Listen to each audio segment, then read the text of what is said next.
First few months, I already had like 10,000 followers. As you were growing, there's a moment where your Instagram account got deleted. I mean, I was distraught. Bailey went and created my new Instagram account. He's like, here, start posting again. What are you going to do when custom bags stop selling because it's a trend? And she's like, I'll find the next thing. Is that her superpower? It literally is. If someone designs it and the designs aren't great, do you say, hey, we're not confident that'll sell? I mean, just kind of talk through that. I feel like it has to be something that aligns with our brand while also like knowing that the influencer will post. What would you tell somebody who has a side hustle right now?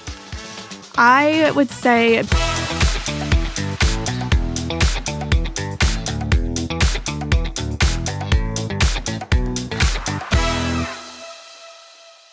we want to give a special thanks to our presenting sponsor, Greenwood Gerhardt.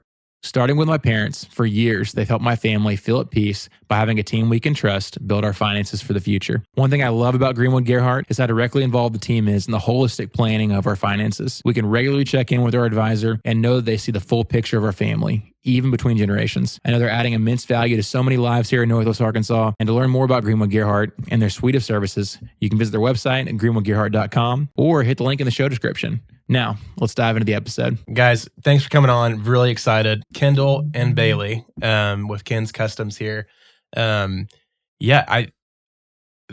It's been exciting for us getting to see every different type of business. And this is like, once again, something really unique here. Yeah. In Northwest Arkansas in Fayetteville. Tell us, like 30 seconds, what is KenzKustomz so people can get a grip real fast. Yeah, we're excited to be here. So KenzKustomz is an e-commerce brand, and we specialize in travel accessories. So what started as just tote bags, makeup bags, now has expanded into trucker hats galore, PJs, matching mommy and baby PJs.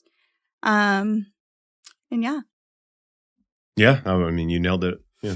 So in that, I think one thing that if I was in your world that I would constantly fear would be how is this business not a trend, and how is it like long term? And y'all been in business for almost like 5 years, right? I mean, March will be almost 5 years. I definitely think this business is a trendy thing, and I think it's super important to just constantly be evolving and testing the limits on like, okay, what's cool for next year? Like right now, we're currently planning a new mama baby line, a new summer line. We also have learned like what works over the years, and also just like how do we differentiate ourselves.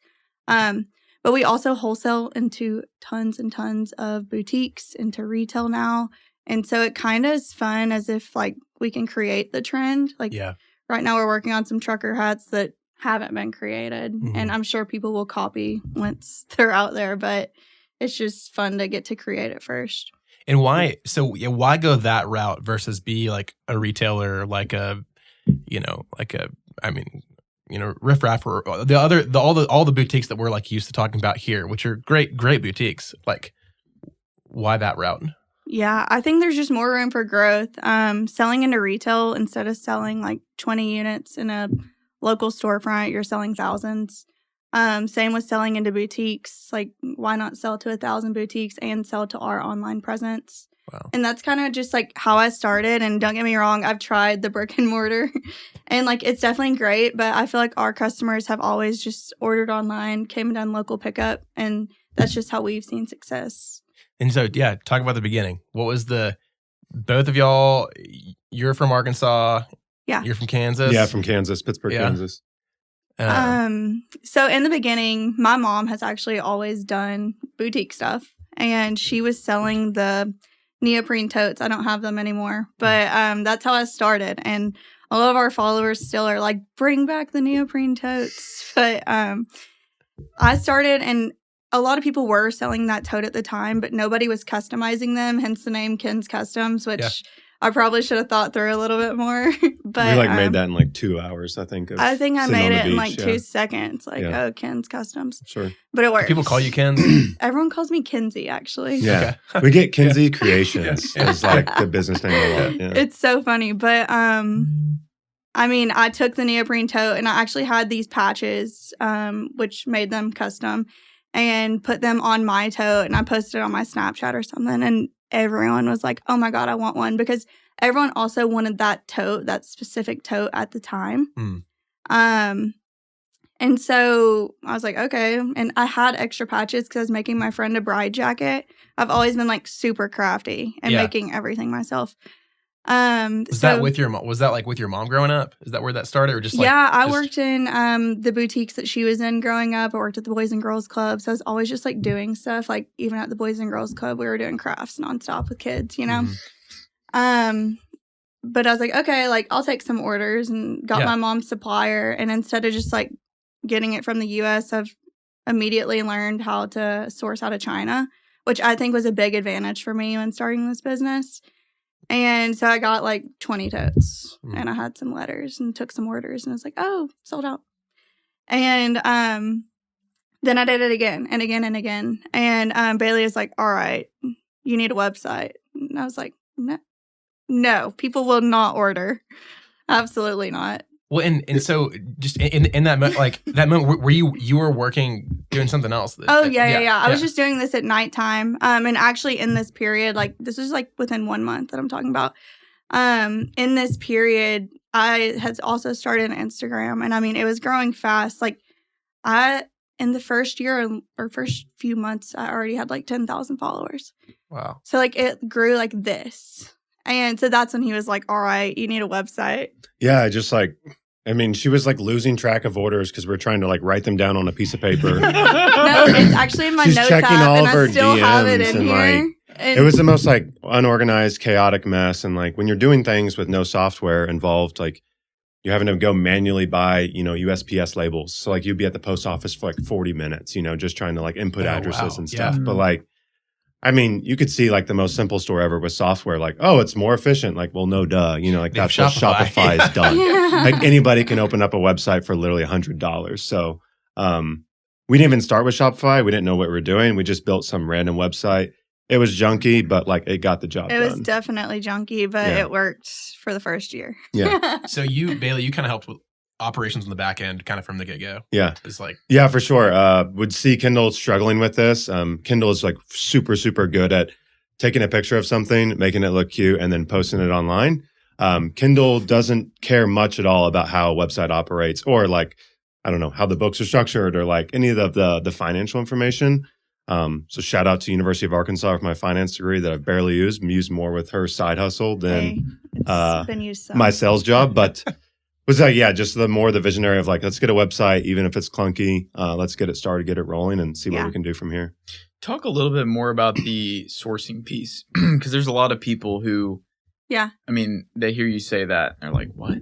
Yeah, because I feel like a lot of people, and I mean, this is how we sell into our boutiques. You'll get on Fair and you'll buy from another business.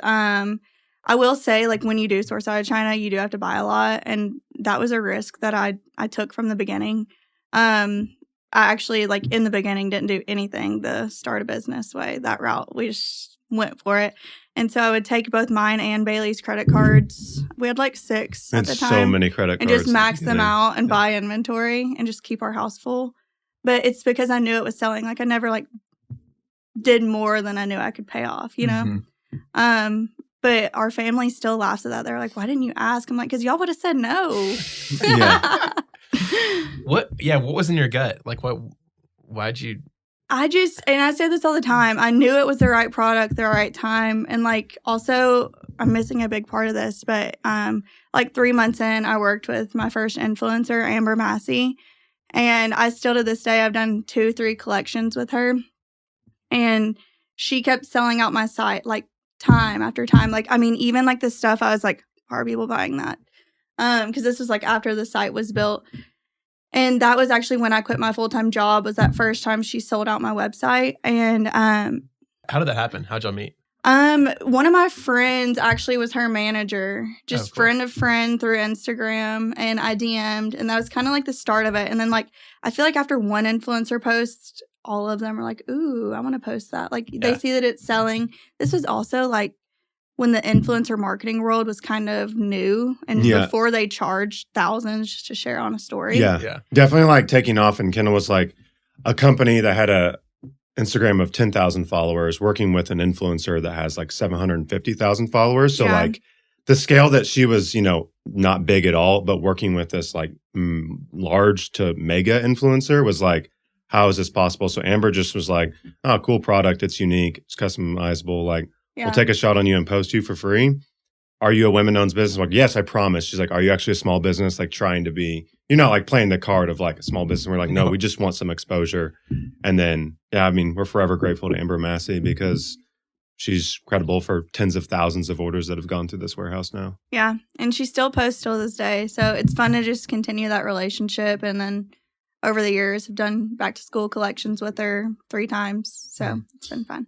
And for people who are listening, probably like myself, when you say back to school collections, like did this line with her, what does that actually mean? Like talk about like the products, how many products, how many of those SKUs, how many you're ordering. Yeah. I mean, just like and obviously the scale back then was different than it is now. Yeah. And we can talk about that, but just dumb it down for someone who's not into like your world. Yeah. So in the beginning, I was just buying like blank ready to ship backpacks and adding my logo, like KenzKustomz times influencer's name, to the interior of the backpack. And I'd say I'd probably buy like 100 each color. As in today, if we're doing an influencer collection, we'll like sit down with them. We'll go through prints. All right, like what do you want to bring to life? We just have way more capabilities nowadays. And now we'll order a toddler backpack, a standard backpack, a lunchbox, a pencil pouch, and probably like 12 different styles. I'd say like 250 each. Still not like insanely large numbers, but then they have to get embroidered in-house. And so like times that all up, it's usually a good launch. Yeah. But it's fun for the influencer because not often do they get to help co-create and design the products that they're pushing and selling. Half the time an influencer is pushing, an item from Amazon in which they're just linking up to their story, and they probably have no significant attachment to the Yeti cup or the koozie which they're selling. But when they work with us, the cool thing is that we get to sit through like these designing sessions with the influencer. We get to get their input on like what they like, what they don't like. If it influencer's a nurse, maybe it's geared towards other nurses and stuff. And they like have so much more like, I don't know, passion for creating the products because it's their touch. I'll also speak on one this year. This year we did one with Hallie Ray Light McCollum, and we actually used her personal branding. It's that right there with the cowboy hat and the boot. And that one we launched in May, and it's still to this day just like sold out, restocked. People love that Western print. And for people who don't know who she is, that's Parker McCollum's wife. Okay, famous country singer. Yes, yeah, she's an angel on earth. She's so sweet. And so, talk about the process. Who is leading the initiative of the design? Is it truly like 50-50, or are y'all kind of pushing, saying, "Hey, here's where we kind of see your brand. Like, here's how we could elevate that, or like help you"? I think it totally depends on the influencer and like where they want to go. Some big influencers just want to do it, post it once, and really never talk about it again. But with Hallie, like since that was her personal branding, I feel like she's like continuously shared and sold it out, and that's why this collection's performed so well. Same with another one. We did a teacher collection with a middle school teacher out of Chicago, actually. And she created them all. It was crazy. Oh, wow. And she's like, this is what I want to do. This is the colors. This is the sayings. And that helped my designer, Sasha, actually like bring it to life. She's like, this is the easiest collab we've ever done. Yeah. Why can't they all be like this? Being told what to do. Yeah. And how does that work from balancing risk in your business? So is it a rev share type model, or is it, because y'all are, if someone designs it, let's say, and the designs aren't great. Yeah. Do you say, hey, we're not confident that'll sell? Just kind of talk through that, like the actual implications. Yeah, for sure. I'm the one fronting the money on like all the inventory. So like, I feel like it has to be something that aligns with our brand while also like knowing that the influencer will post. But it does go case by case on the size of the influencer or what they'll agree to. It's also, I always put out there, like, we are a small business. Like, I don't have the Amazon budget that I can pay $25,000 for a story set on this. Like, this is more of something like you want to do, and then we'll do like a commission share plus sometimes a flat fee. Cool. What's the definition? Like, is there like a follower count or like a brand way of like, what's the definition of an influencer today? Like, how do you know like that person has like enough people like following them? Yeah, I don't really look at the number. I mean, obviously, like more the better, but that doesn't always convert to sales. We don't do collections with people unless like we've worked with them and they've posted us like several times in the past, or like if they come to us and they want to do a collection, I'm like, okay, well, like let's do some organic sharing over the next 6 months. Let's really see if your audience resonates with our brand and loves it.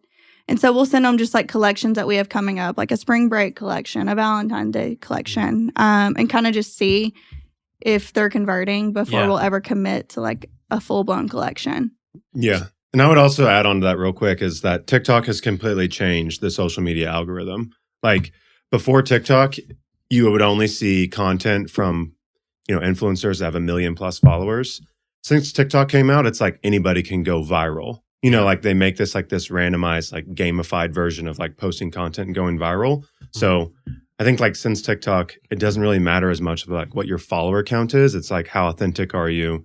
Do you get on there? Any clip you post has a chance to go viral now. Well, and now that we've done like quite a few influencer collections, Sasha, who you'll probably hear me refer to a few times, she's like my right-hand man. We're like, do they really want to do this? Like, do they love their collection before like we fully commit to it too? Because it's like, we don't want to just bring it to life for them to post it once, Yeah.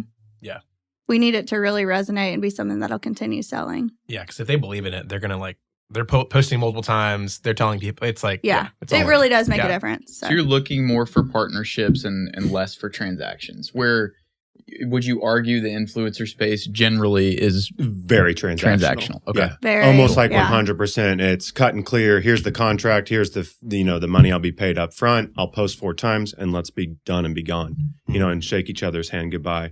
We're more so like, I don't want to get in bed with you, but like, let's be friends. Let's have a partnership together and like, let's make this thing everlasting. And maybe you'll come back the next year and the next year and it only gets stronger and stronger. So taking more of a relaxed approach, I think, to the influencer marketplace. Yeah, I definitely think like the less rules you give them, like rules as in the contract, and you leave it more open-ended, is like you'll end up getting more and you'll get more shares. That's kind of just the approach I've taken. I've definitely been burned by that. So yeah. But in the most part, it's worked out. So this was a recent launch, and just kind of walk through like how does that come about? How do you get connected with her? How long does that process take from start to finish? So Hallie's collection, it's kind of unique, the partnership or how it started. My very first year, just by DMing her and before she had management or anything, I was like, let's do a quick collection together. So back in 2022, and we did 3 bags, like close to Christmas time. She shot them. It was very simple, not like a whole production like it is now. And that did good. So then 3 years later, I was like, let's do it again. And then this time, like with her manager and her new branding and all of that, it brought it all together. And she came to Bentonville. We shot it. And actually, Hallie loves Northwest Arkansas. Her sister lives here. Oh, cool. So she like every time she hears about us, she's like, "I'll come to Bentonville. I'll come shoot with you guys. Like, don't come to Nashville. Nice. I want to go to Northwest Arkansas." So she like really likes this area. But actually, we did that one in May, and then just for Christmas, we added on a little mini drop, and we added on like all I want for Christmas is a cowboy vibe to a Christmas mini drop. So it's been fun. That's pretty cool. Well, so let's go back. I want to get the story. Yeah. So the first month, holy cow. Okay, maybe we need a website. Like this stuff is selling fast. Maxing out some credit cards. When does it feel like, okay, maybe this isn't a side hustle or like that, or it's like I've got to run really, really fast. Like I got to keep pressing on the gas. Yeah, I would say Bailey was the one that was on me about press on the gas. Like these are really selling and this is doing really well. I had a full-time job and we were still working out of my house, and I actually had full-time help before I quit my job. It was like my first job where I was like making a good salary, good commission, and I was working from home. So half the time I was doing KenzKustomz, but I was trying to juggle both until the point he was like, all right, we're young. We don't have kids yet. Just go for it. And so I did. Yeah. That's one of the things that I think is like, if you're a listener and you have a big takeaway, when we were together, I had the steady job, all the benefits came through me. And like to minimize risk, it's like, Kendall, you should go try and run with this as fast as you can. Because we have the steady Eddie paychecks coming from me. If I have to float, both of us for X amount of months and it doesn't work out, like no harm, no foul, right? Like what are we going to lose? Like $5,000, $10,000. So grand picture was like, I'll continue to work my path. I'll help you from, 5 p.m. to midnight or whatever every night, but go run at this full speed and like see what can happen. Just because going back to like the going viral moment, when I'm seeing her like do all the success, that window of fame can be so short sometimes. So it's like, you got to take advantage of that window. But for us, we've been so fortunate. It seems like that window just keeps getting extended. Yeah. And I would say the first year really did teach us the most. Like I also always speak on like us being in Florida and like away from friends, away from family. Literally all we did was work like till midnight, till 2 a.m. Nonstop going. And so we grew it to where we had enough inventory that it took over our office, took over our guest room. And then we got a storage unit, and then we got a second storage unit. We're still in Florida. And then it came time for his second rotation to be done. And I was like, we've got to move back. Like, I need help. Yeah. I think on top of that, all those things are true. The inventory was taking over our entire house. But I'll never forget Kendall's help that she mentioned a few times. It was just a couple girls that lived in Florida. And answering the door, at like 6:30 in the morning, 7 in the morning, sometimes in my boxers, sometimes I just have a hoodie on, and it's like somebody with their lunchbox, hey, I'm ready to work. It's like the most humbling and rewarding thing ever. But yeah, having full-time employees in your living room is strange. Definitely They're using your experience. fridge, as their like place to put lunch and stuff. But it was like, I don't know. That's just what we had to do. We would not spend money on anything when we started this business. Like, yeah, well, Facebook Marketplace for shelves, Facebook for anything and everything, because like we just were like, we're not taking any money away from this. We're putting it all back in the business. So, oh yeah, I didn't pay myself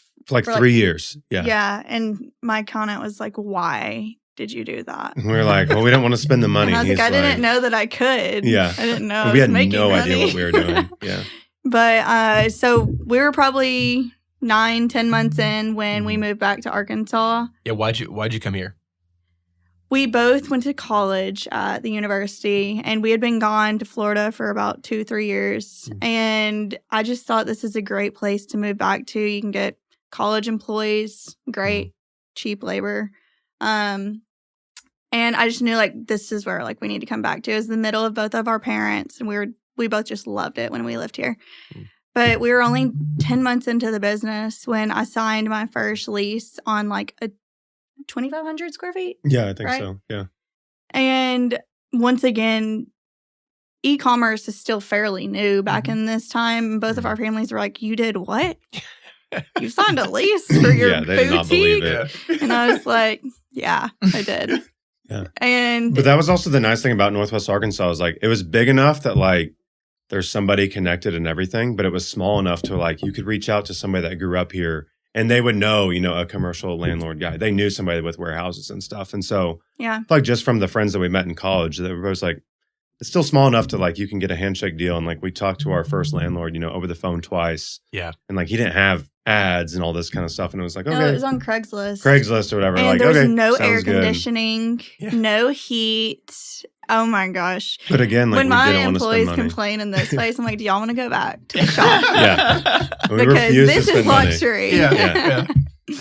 So did y'all was there an advisor? Was that your role? Like when you're looking at a lease, I'm sure your books too at that time were a mess. Sounds like you had some credit cards you're racking up. You're just probably trying to like grow. Yeah. Mhm. Who's like, hey, you can afford to like to sign a lease. To do this, yeah. I think It was Baylor. definitely me, but Okay. like let me paint the picture a little bit more. Like so first year, I don't know, like probably did $400,000 in total sales. And I was like, okay, cool, with an LLC. So what do we do now? We talked to an accountant in Florida, and he was like, yeah, I can file your taxes and get your books accurate because they are a nightmare right now. And he's like, it'd probably be like $10,000. And we were like, there's no way. So we called 1-800-accountant. They did even a worse job than I did.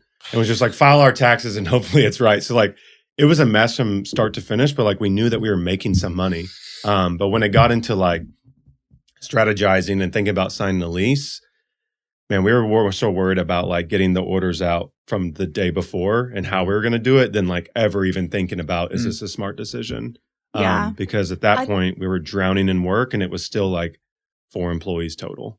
Yeah, I think also in the beginning too, though, we were making everything by hand. Like every single thing was customized with a first initial and a last initial. And then as the year grew on, people started wanting to put travel on a bag. Yeah. People started wanting to put skin or their whole entire last name. And like each letter was essentially glued down. So as we've evolved over the years, like we don't do the As hand much by customization. hand. We do embroidery on our bags, but it's not like one by one so time consuming as it was in the beginning. And was at the beginning, it was all direct to consumer, right? Yeah. Yeah, 100%. For sure, 100%. When did the wholesale business kick in? Probably, I mean, people started like wanting it in the beginning, and I would make occasional wholesale sales, but I just really didn't have any manpower to do it or inventory because every time I'd get it in, it was selling at full price. So I was like, no, not right now. Probably about 2 years in is when I hired my best friend, actually Jordan, and she has run our wholesale ever since. And we started on Fair. Which is a wholesale B2B platform. Okay. Fair has grown so much too over the past few years.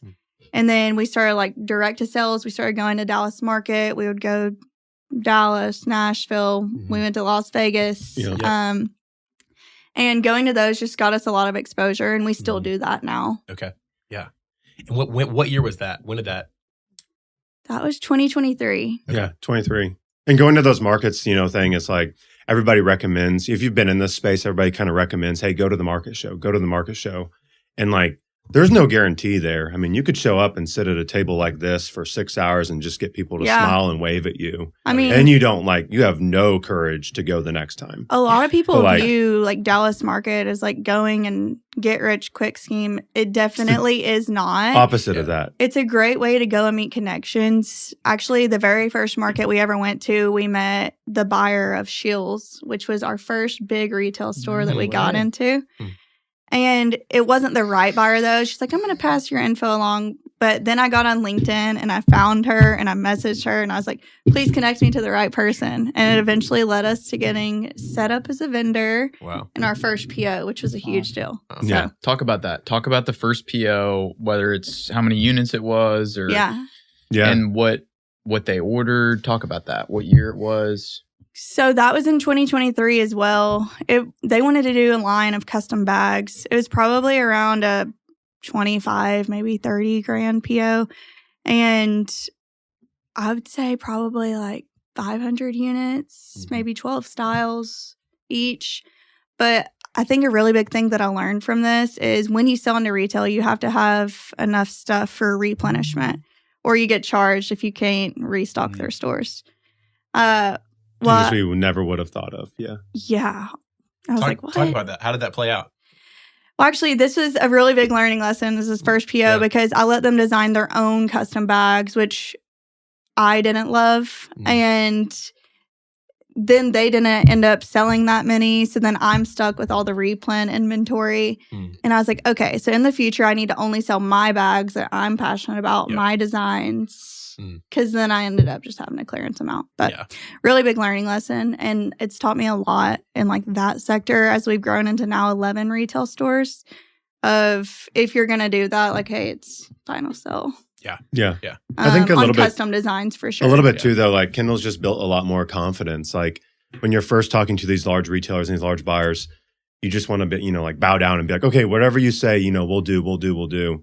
But then it was like Kendall gained the confidence to push back a little bit to the buyer. And your first time, like that's pretty nerve wracking. Oh, it's terrifying. It's like, no, I want how to be am I sold going in to your push back store? to this buyer and say like, I think you're wrong. You should do this. But since you've had that confidence, you've grown your retail exposure side, exponentially since. Yeah, and for a lot of stores, we do custom hats, and they come to us of like, hey, this is my vision. This is our spring lookbook. Create me some hats. And that's actually what Sasha does. And she creates all these amazing hats for them, which are sold exclusive to the stores. And it's just super fun that they know they can come to us to like bring their vision to life.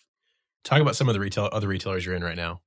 Yeah, we're sold in Buckle, which is a really big one. Buckle usually only creates all of their own designs, or they'll come to us to bring their vision to life as well. Wow. Anthropologie is a really big one, which was one that we got into a year ago, but it was e-com only, so only selling on their website.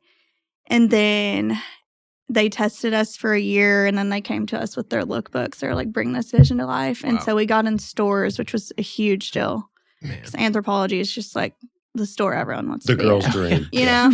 And now they're on the Bentonville home office. Yeah, exactly. I know. Yeah. Someone said that the other day, and I was crazy. like, what do you mean? Like, they're selling to Walmart? Like, everyday low price? Yeah. And No, they're on. No, they're they're like, on no, we're retail. opening a store. Yeah. So Anthropologie, like when a retailer like that comes to you, how many stores are you trying to put product in?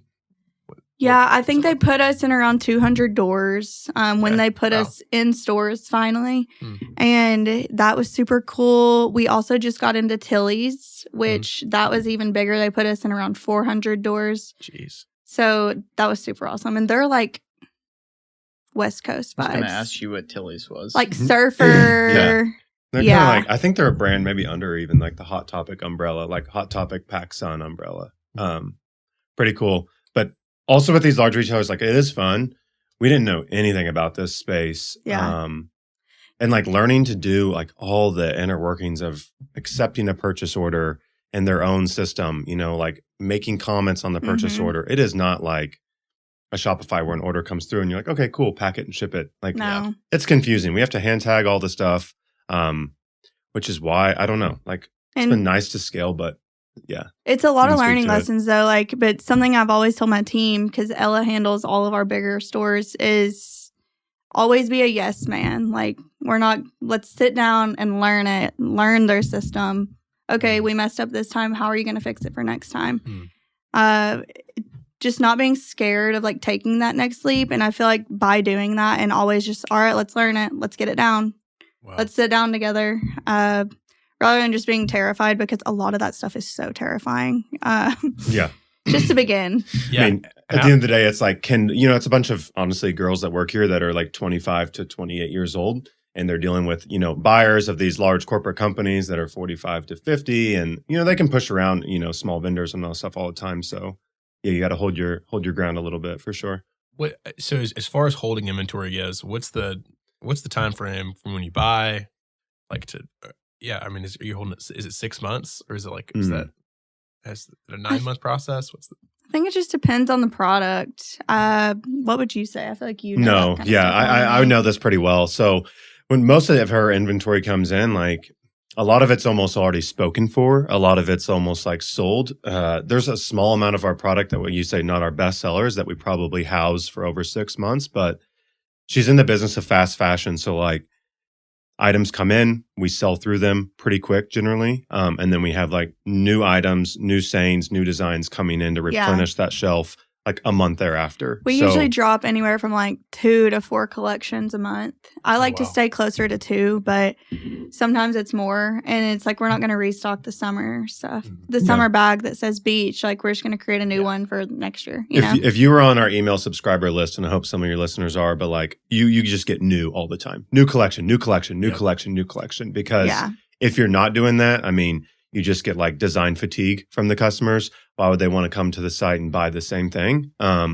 So to increase the hype a little bit, you've just been like pushing new products nonstop and people love it. Yeah. Yeah. People love new. And I would say not even just our direct to consumer customers love new, but our retail clients, they're always like, what's new? What's new? Yeah. So I think that pushes us too to always be just like, all right, let's sit down. And it's me and Sasha that are always like, all right, what's collection is next. And if you're starting, like, don't be scared to sell out too. And like, actually running a small quantity and, selling out and having that scarcity factor behind your brand or your idea, your product is like a good thing, honestly. Like Yeah. sell out, and then like the other people are like, dang, I didn't get it. I'll get it on the next time. I wanted to speak on that too, of like all of my full-time staff that are here have been with me from the start. So Wow. Sasha, Kay, and Ella, they've been with me since the old warehouse where we first started.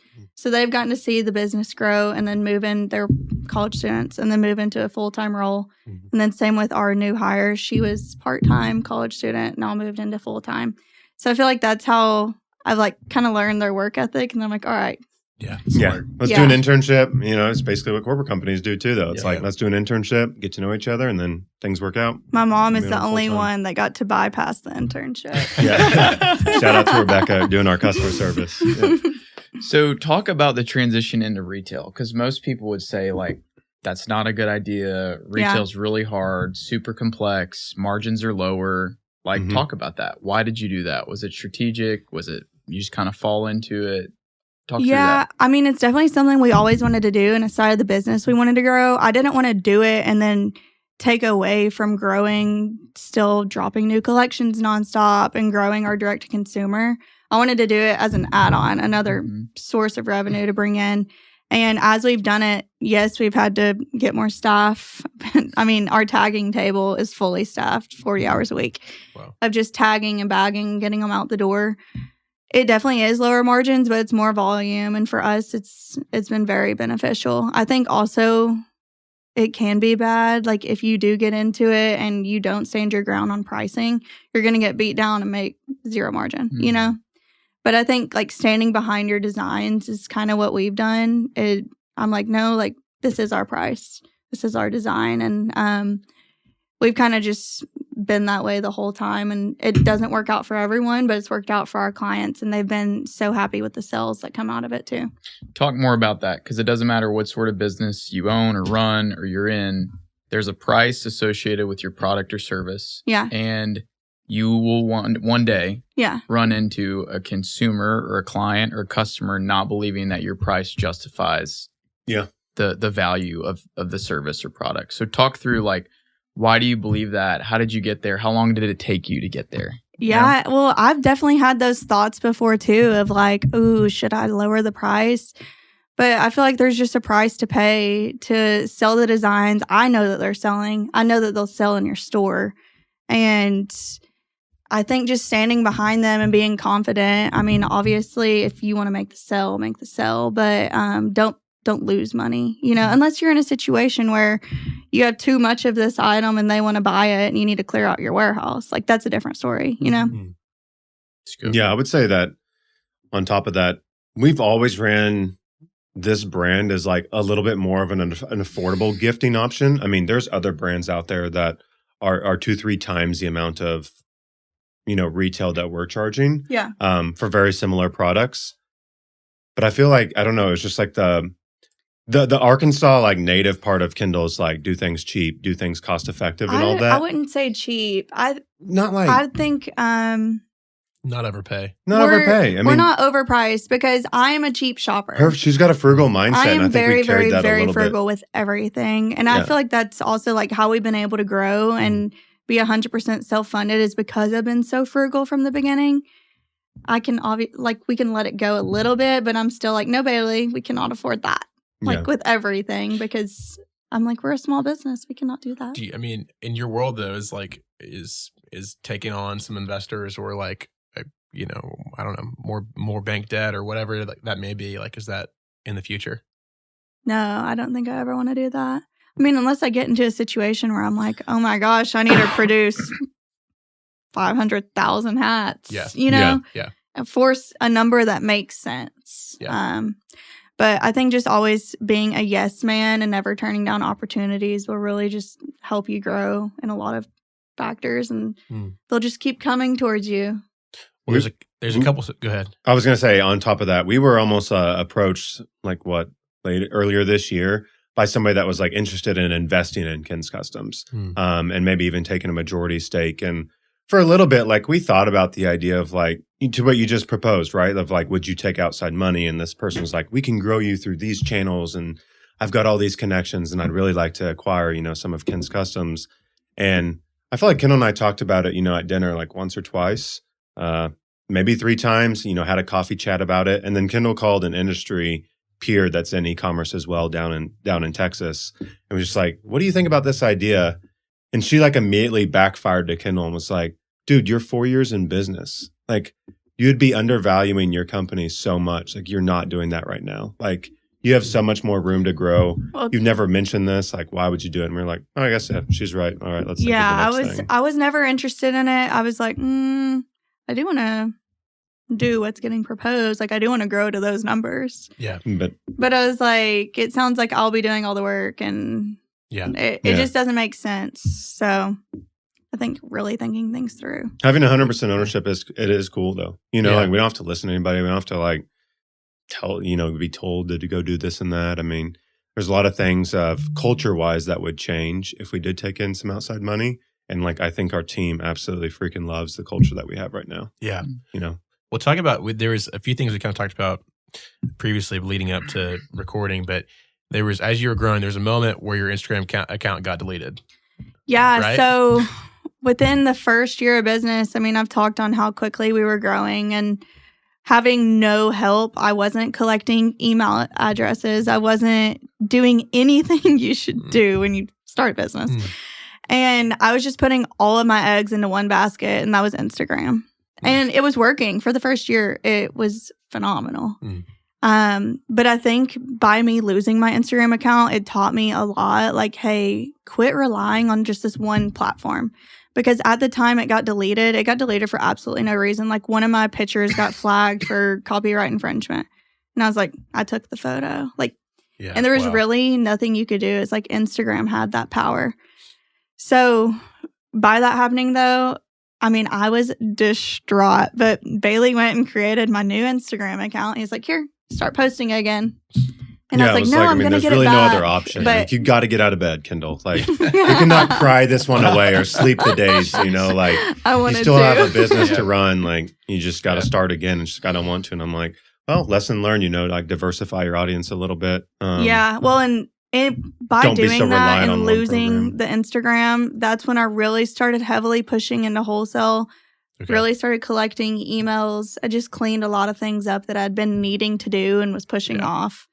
And it opened my eyes of like, hey, like, you can't rely on just one platform. You need to have revenue coming in several different directions instead of like just selling. But I was able to create a new one, sadly. And this new one has now grown to 100 and almost 90,000 followers, which is insane. And I'm super proud of it. And yeah, no regrets. I mean, it sucked during the time, but it was a big learning lesson too.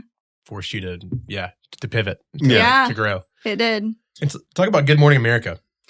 Yeah, so we've been on Good Morning America's Deals and Steals. I didn't know I told you about that. Somebody did. We've been on Good Morning America's Deals and Steals twice now. They reached out. They were like, we want to feature your product. It's just a quick way to make a ton of sales, which the product's half off, and then they get to keep a revenue piece of it for being on the show. But it was super fun and just like good exposure too. So that was about a year ago. We did it twice, a year ago and then probably a year before that. But my very first year of business, I was on E! News Top 50 Gift Guide. And I didn't even know. Yeah, somebody sent it to us. This was like 6 months in, and one of my friends texted me like, OMG, congrats, my friend. I'm so proud of you. And I was like, what are you talking about? Yeah. She's like, you're on freaking E! News' Gift Guide. And I was no way. Yeah, I mean, that's what I mean by like just right product, right time. Like it was just going viral. Yeah. And to reach that, I was like, wow, this is so exciting. Wow. It proves that business is definitely a combination of hard work and luck. Yeah. Yeah, it is. Yeah. I think your instinct stands out though. And kind of going into that more. So now you're in the NFL. Yeah. Talk about that. So we've worked with NFL teams to bring to life some of their ideas for gifting purposes. Can't resell it because of licensing. Like if they were to resell it, I would have to own the license. But they'll reach out to us for like gifts for the coaches' wives, gifts for the suite holders. We actually flew out. The Vikings flew us to Vegas 2 cool. years ago for a on-site activation event for their suite holders. No, it was the coolest pop-up I've ever done. It was like surrounded by palm trees at It's the definitely Ritz not Carlton. Arkansas. Yeah. And Jeez. we're like, dang, we are living lavish. Yeah. We got to sell some hats. Yeah. We gotta sell some hats. Well, and they bought everything. Like they like bought a the no merch. risk, yeah. So we were just going to do the That's pop-up amazing. and flying us to stay at the Ritz. We're like, yes. It is fun, but also like Kendall should be more like prideful about herself of when these like larger companies think about corporate gifting, they're not thinking of like this women's fashion, fashion brand. Like they're thinking of like traditional like corporate gifts that are like backpacks and laptop bags and notepads and memo pads with, branded pins and pay. Like it's just not what she does. So I think like when she shows up in the room and it's like, hey, here's our corporate gifting. And it's like, this is fun. Like we've never done this before. Yeah. Well, Usually and it's like the most basic, we've worked with North Face jacket with the team or company embroidered on it. It's nothing like fun. Yeah, we've worked with the Titans. We've worked with some NBA teams. Oh, wow. We've done like a sports fishing line for like 50 teams, like a tournament before. But really just like showing that you can do custom stuff, I think really sets you apart and is why a lot of people come to you. We've also had my team reach out though. Like we're emailing every buyer for every NBA team, every NFL team. We're like, You're on buy offense. from us. Yeah, we're Look relentless. what we can do. Here's our Yeah. portfolio. And I think really just like reaching out is super helpful too. Talk about your team. Like, what's that look like now? What kind of different roles do you have? How big's the staff? Yeah. So Jordan was my first hire and she runs our wholesale, but wholesale as in like boutiques, so smaller stores. And then next I hired Kate and she is our warehouse manager and manages all of our college staff. I don't know how she does it. Yeah. She's awesome. Then we have Sasha, who she was actually my first college intern that I hired when I got the warehouse when we moved from Florida. So she's been with me the longest. Okay. And she helps me on all things marketing. She does our emails, our ads, and then she helps with me on all new collection creation. And then I hired Ella, who she does all of our retail stores. Her and Hagen kind of split off retail. Wow. And then my mom. Yeah. She does customer service. In total about, So be nice. six, I guess, full-time, and then probably part-time.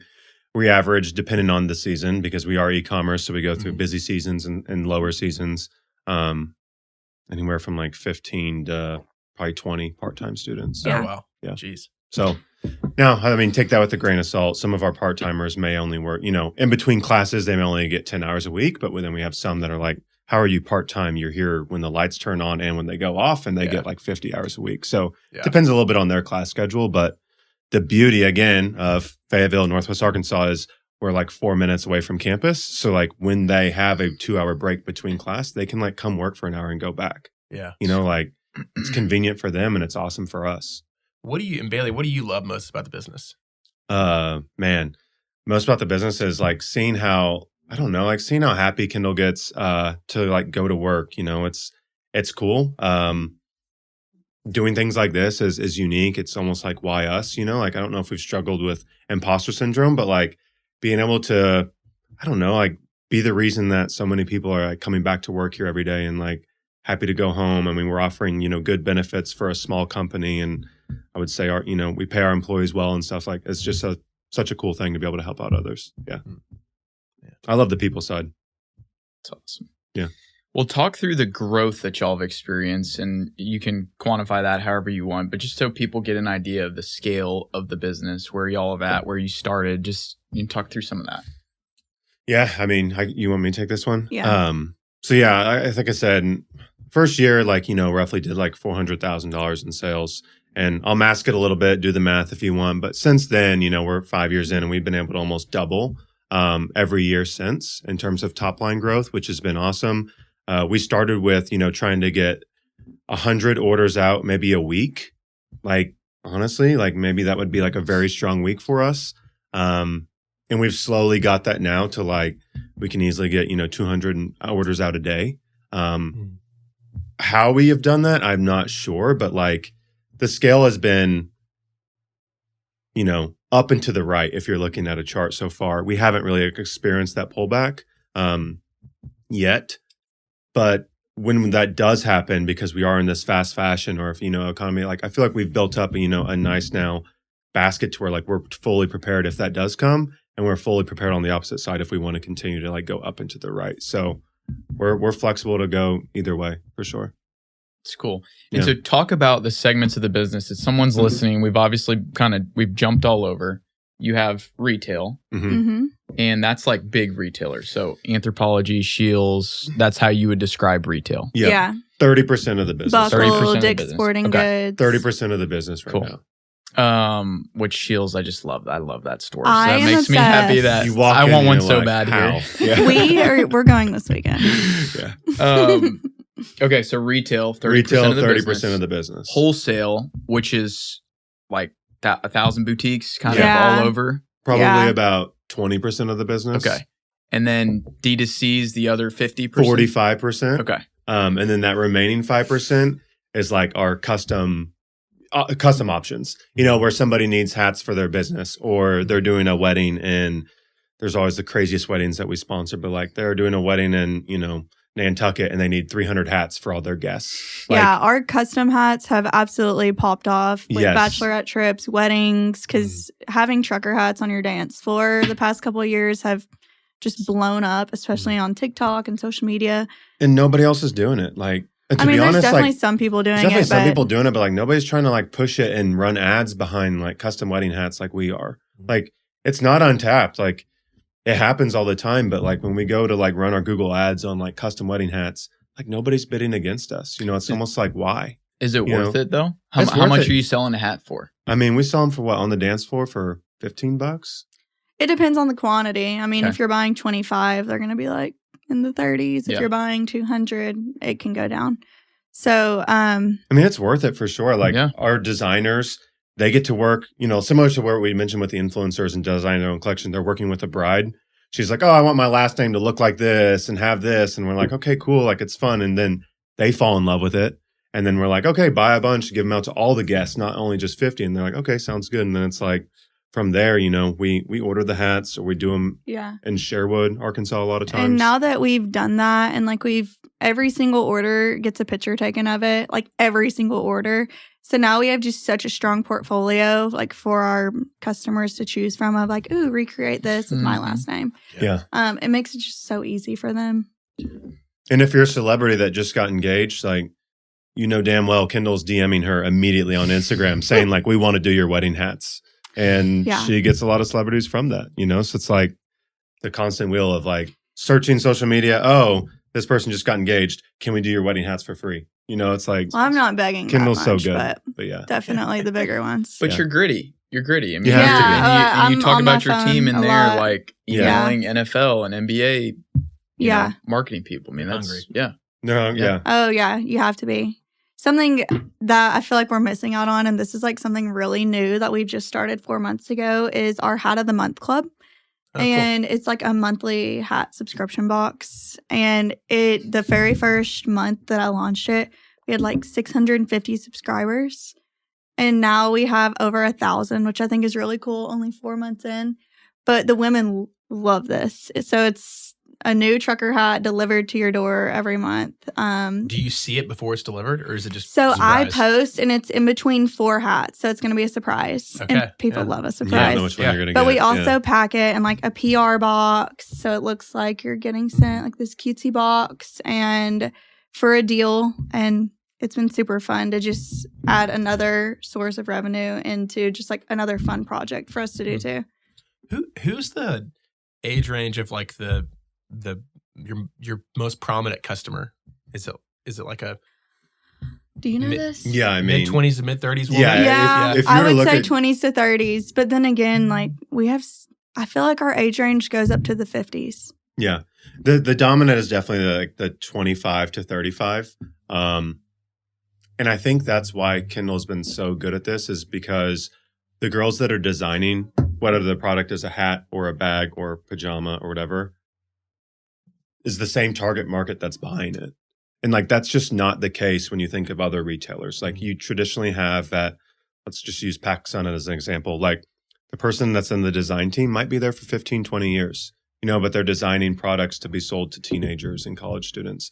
We're like the opposite here. And I think that's why we've had good traction is like we have 25 to 35-year-olds designing products for other 25 to 35-year-olds. So like the alignment and the chemistry between those two things, I think have been like rocket fuel for some of her sales. It's really cool. So going back to the business, we kind of split up how big each portion of them are.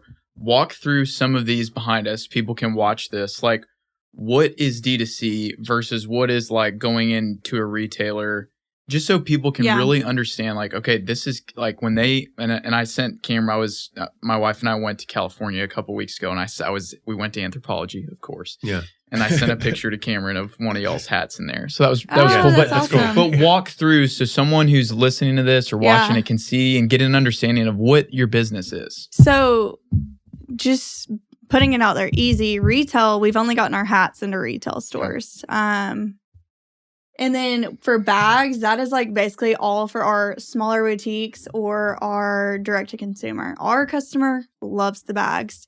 For retail, they won't quite match my pricing and it just doesn't make sense. So that's the one I've held back on personally of like, no, I don't want to lower my pricing, And then I don't want it to be sold in a store for cheaper than I'm selling it. Yeah.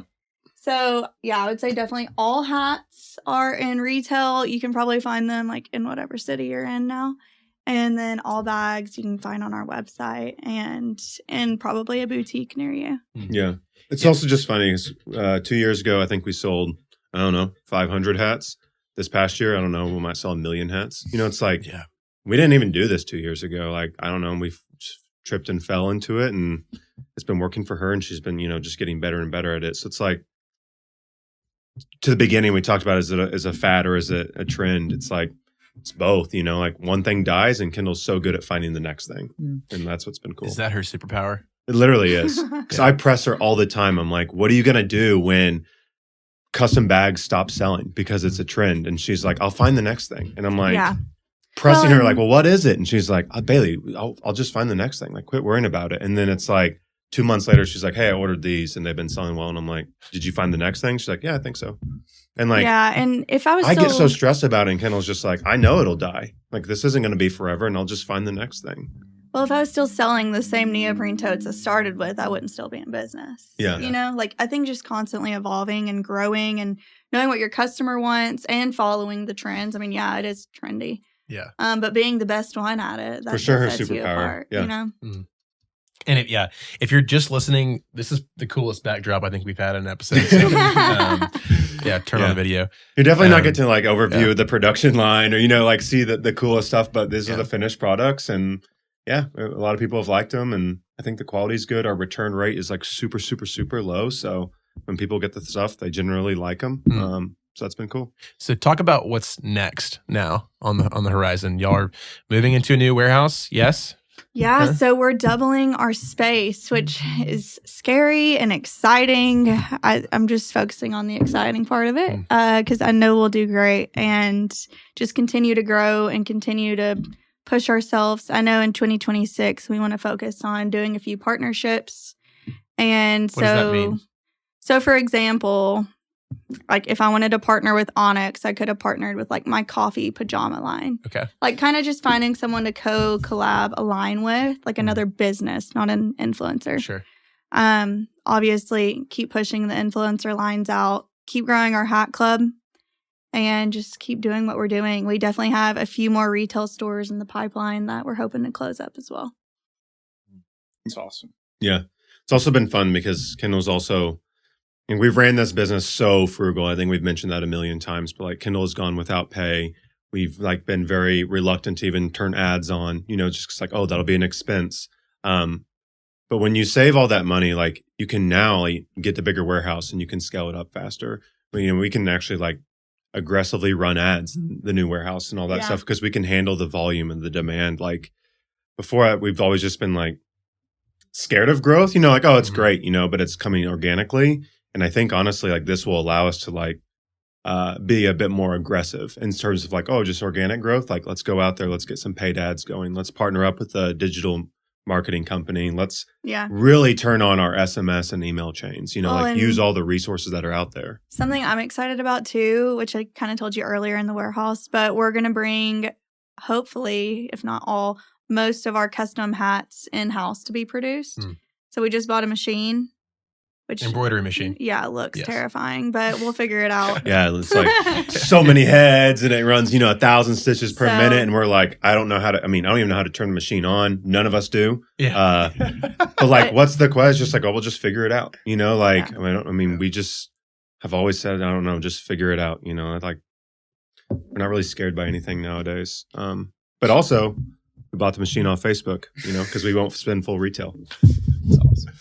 So right now, y'all buy these hats from another manufacturer, Yes. Mm-hmm. and then does someone else put the stuff on it? And you're saying y'all are about to start doing that part yourself? No. So we do get these manufactured in China, all of Okay. our hats. But I'm talking about the custom piece of it. So That 5% where we mentioned like the weddings Got it, and all yes. that. weddings, Okay. batch hats, businesses, the smaller scale. Because when you're ordering smaller scale, it doesn't make sense to go to China, or you're just paying double for the low amount. Sure. But yeah, there's right now, we'll be able to do like more hats in house, which will be fun. We just don't have the space, and it's a good problem to have. We just ran out of space in here. Yeah. It usually looks like a hot mess. It's actually cleaned up in there quite a bit today. I think the hat thing's really interesting. So the hat club, Yeah. do you have a price on it? So it's $25 a month, and Okay. we actually retail our hats at $38 each. So you're already like discount, yeah. getting a deal. You're getting a surprise. It's free shipping, and you get a hat surprise delivered to your door every month. Super exciting, and they're usually going to be seasonal. So like January's is the Valentine's Day hat vibe. That's cool. That's cool. And as you look forward, I know you talked about partnerships and some of that stuff. Is there a part of your business that you're the most excited about, whether it's retail, whether it's wholesale, whether it's D2C? Honestly, I get excited about all of it, and I oversee every single part of it. I'm still on every single retail email chain that goes through, but I also am the one with Sasha co-creating every new arrival, all of the newness. So I get excited. We get to go on marketing trips and go shoot it all at the beach or wherever. And honestly, I'm just lucky this is my job, and we get to have fun every day at it. Has there been a pinch me moment this past year where something happened or you were somewhere and you were just like, I can't believe that. I can't believe that just happened. Yeah, I feel like this year I just go so fast, and I feel like most entrepreneurs are this way, where you're just going so fast, like you forget to slow down and like even celebrate the big things. I think being on the cover of this magazine was definitely a pinch me moment, a Fayetteville City lifestyle. Yep. But really just like getting into all of these stores, like dream stores that I grew up shopping at. I was like, I cannot believe my products are sold there. And my mom would be like sitting there crying when we're like shipping to a store. And I'm like, what are you doing? Yeah. Yeah. That's pretty cool. And it's just like we grew up going there and shopping, and now I have products being sold to them. It's absolutely insane. So It's also a pinch me moment. I feel like it happens multiple times a week. But Nick, to what you just mentioned of like you were in California and you walked into a store and saw the hat. The most random people, that we haven't talked to in years will be like somewhere in Wisconsin. They'll walk into a boutique and send us a picture and like, no way, I found KenzKustomz in a boutique. And I'm like, they make us smile every time. And it happens so often. Like we do know that we're servicing, a lot of boutiques across the United States. So good chances you walk in one, you're going to find maybe a couple of our products. But like to get the person you haven't talked to in years to be like, hey, I found this. It's so cool. I'm like, oh yeah, it is cool. Thanks for being a cheerleader. So yeah, definitely. It's like, small pinch me moments for sure. Obviously there's big ones, like signing a lease on a warehouse that's 11,000 square feet. That's like, geez, are we in even our right mind? What are we doing? Yeah. Yeah. Are we crazy? Are we crazy? Know. Yeah. No, We'll it'll be find out. great. Yeah. We're about to find out. It'll be great to have like a shelf to put a box on. Yeah. We haven't had that in a while. Yeah. Not breaking fire code. Shout out Fayetteville PD. Yeah. This whole story is just amazing. Kind of before we start to wrap up, what would you tell somebody who has a side hustle right now? I would say be consistent. That's like my biggest thing that I preach nonstop to anyone on my social media. Be consistent, show up, show them who you are, showing everything. Like even when I lost my Instagram, I was like, yeah, this sucks. But like people were there and they're like, I am so sorry that happened. Like we're resharing this now. And like people know me, and be the face of your business too. Sometimes it gets annoying when I'm like having to go to every single photo shoot, but I'm like, okay, familiar faces on social media, you know? Yep. Wow. So you're not advocating for a set it and forget it business. You're very involved. I'm very involved. And that's something I preach too. I've hired people to run my social media. I personally run it still to this day.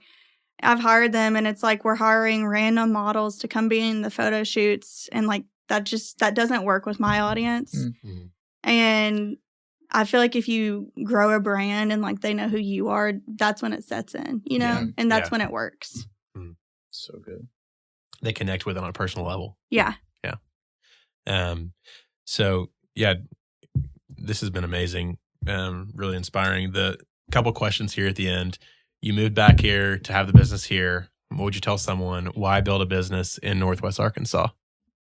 Yeah, I'll let you answer that. Yeah, I think, the better question being almost like, why not? It's had everything that we've needed and more. I would like to say, relative to other parts in the country, you still can get some pretty cheap, commercial spaces to run a business. They may not be the sexiest buildings like you see, portrayed in there other, might not be air conditioning. Might not be air conditioning, but you can find some relatively cheap places. When we moved out of ours, I think another e-commerce company moved like right in after we moved in out of our first ones. The shoelace company. He went viral on TikTok for selling shoelaces. So I mean, like, you can do those things here. You can't do them as easy in other parts of the country. We also just considered the proximity to, the University of Arkansas and how much good talent comes from there. That we've like immediately been pulling talent like left and right from the university. And then I think like sharing a little bit earlier about like the connections that you have in Northwest Arkansas. It's small, but it's big at the same time, and vice versa. Like when we need something, we can text somebody and figure out who does, screen printing or heat pressing and stuff in 2 seconds. And like, I just don't think you'd get that with a bigger city. You still get a lot of like the scratch my back, I'll scratch yours mentality here, which has been helpful and kind of powered some of our growth for sure. Yeah. That's amazing. So Kendall, for you on this one, how do you define success? I'd find success not even by the numbers, but just by like your happiness level. Like I truly love coming to work. Like when I'm not at work, I have FOMO, fear of missing out, if you don't know what that means. But I would say loving your job and loving the people you work with and creating a happy environment for the rest of your team to come to is definitely like what I would describe success as, That's amazing. I think y'all are an awesome example too. Just like marry the right person and do things you enjoy together. Yeah, we've definitely broken a couple of the rules. Like a lot of people say like don't ever get in business with your spouse. We broke that rule. People say don't hire your best friends. Kendall broke that rule with like her first hire. So we've gone against the grain in a lot of things, but I think being faithful to each other and supporting each other, kind of like erases that. I would say it's definitely not always easy. Definitely have to set some boundaries. No talking about work after 6 p.m. Baby. Oh yeah, we've got strict rules. So we just both listen to them and follows, and he sometimes doesn't. Like everything else, be each other's biggest like role model and supporter. Because I don't know, I can do it without her. She couldn't probably do it without me. I won't make her say that, but every hard project, I'm like, Bailey, do it. Yeah. Taxes, so online you have to set up for taxes in each state. Once you hit Nexus or whatever, I'm like, I'm not doing that. There's parts of the business that also like I work on. I would never even like think about sharing with Kendall because it would be terribly boring to her. So we're a good tag team. That's awesome. Well, one of the things we do at the end of every episode is kind of capture what we learned from y'all today, and then what we think people who are listening are going to learn from y'all. And, please do.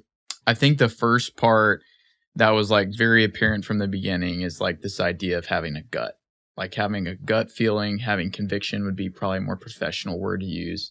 But like you walk in here and you look at what you've created, what y'all have built.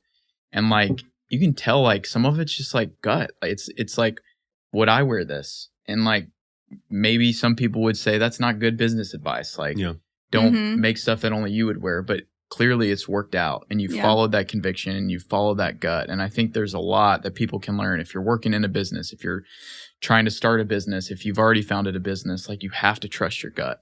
And if you don't trust your gut, how are you going to sit across the table from a buyer at Anthropologie and get them to trust your gut? And so really, really cool to see that. And I think it's it's apparent in your product and the way that you guys talk today. Like it's very apparent that's one of your gifts. So big learning. I think the next one is vision. And Bailey, I think you highlighted that really well about Kendall. Like that is her superpower, having vision. And everybody has different gifts, and your ability to execute the vision and her ability to have the vision, especially in the business that you're in, of like, okay, when this one dies, we've got to start a new one. When this one dies, we've got to start a new one. That's exhausting. Yeah, it is. It's tiring. It's definitely for sure. exhausting. And somehow she knocks it out of the park with each one. And I'm almost like, I wish one would fail so Kendall could be like, oh, I didn't have a success rate of 100. But like, it honestly hasn't happened yet. So yeah, some haven't keep done marching as on. well as others, but we learn from it every time. Yeah. Selling candles probably not the best idea, but good thing we only got like 500 to start with or whatever. We did not. We got like 50. Okay. But yes, the superpower of having vision and like just continuing, right? Like to just keep moving and keep going and keep setting that vision. I think it's just really, really neat. And then I think the last piece would be perseverance. And I mean, doubling every year for the last 5 years is wild. And I'm sure there have been nights where y'all have sat down at the dinner table and said like, what are we doing? This is insane. We should quit. Like, why are we doing this?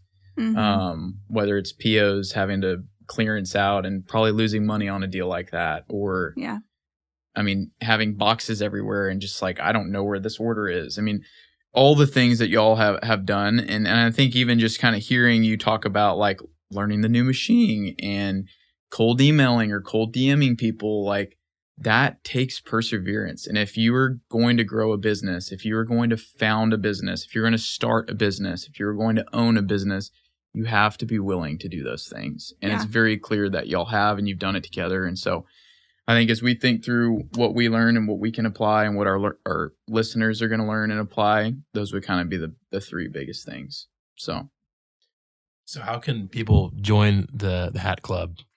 Yeah, definitely just go to KenzKustomz.com and hit Hat of the Month Club and definitely join. It's a great gift for your wife, your bestie, whoever you want to join our Hat Club. No, that's amazing. And I'm glad we had both y'all on here. This was really special. Like you're in all sides of the story. And we're definitely rooting for you guys here to continue to succeed. Thanks so much for having us on NWA Founders. Yeah, it's been awesome.